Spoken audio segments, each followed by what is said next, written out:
The city of Asheville has proposed a rule to keep new data centers from being built in the city for up to a year. City staff tells us they need more time to update regulations and study the impacts of these centers. News 13's Ryan Stockett reports. We have no specific regulations for data centers. That means we're in an odd position where if someone were to develop a new data center, we're not prepared to mitigate that through our zoning regulations in the way that we would need to. On Tuesday, the city's Planning, Economic Development, and Environmental Committee voted to move a proposed one-year data center moratorium to full city council. This essentially is a legal authority that local governments have to push pause on development approvals for a certain kind of land use.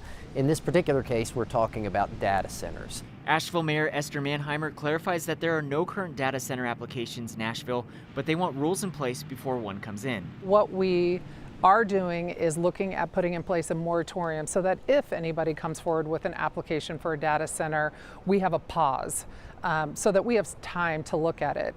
If approved, the moratorium would give the city up to 1 year to study data centers, to get public input, and to draft new zoning rules. City Council member Maggie Ullman is the chair of the committee that approved this proposal. Anytime we dedicate a use, it means we can't do that for affordable housing or small businesses. And so I find it unlikely it's going to make sense to have data centers in our city. And so this moratorium will allow us the time to look through legally what our options are. Rachel Cohen tuned into the virtual committee meeting. She says she's excited to see the city move forward with this proposal, and she's concerned about the impacts data centers could have on water infrastructure and the electric grid. They use a lot of electricity, so they put a lot of strain on the electric grid, which we know is already a huge concern. You know, coming out from Helene, we're still working on recovering our grid, and we need to make it more resilient.